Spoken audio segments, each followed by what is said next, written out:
ସବୁ ବାପାଙ୍କ ଭାଗ୍ୟରେ ଝିଅ ନଥାଏ। ଆମେ ସମସ୍ତେ ପଢୁଛେ ରାମାୟଣ।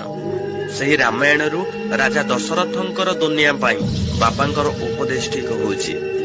ରାଜା ଦଶରଥ ଯେତେବେଳେ ନିଜର 4 ପୁଅଙ୍କ ସହିତ ବରଯାତ୍ରୀ ନେଇ ରାଜା ଜନକଙ୍କ ଦ୍ୱାରରେ ପହଞ୍ଚିଲେ, ରାଜା ଜନକ ସମ୍ମାନ ପୂର୍ବକ ବରଯାତ୍ରୀଙ୍କୁ ସ୍ୱାଗତ କରିଥିଲେ।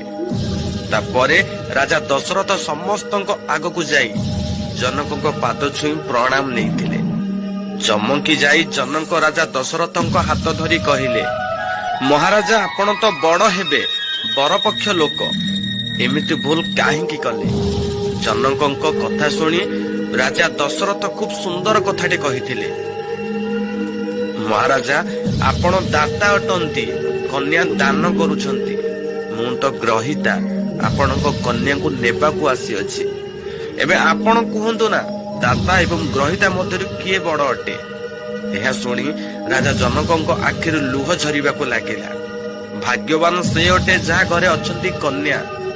ସବୁ କନ୍ୟାଙ୍କ ଭାଗ୍ୟରେ ପିତା ମିଳିଥାନ୍ତି, କିନ୍ତୁ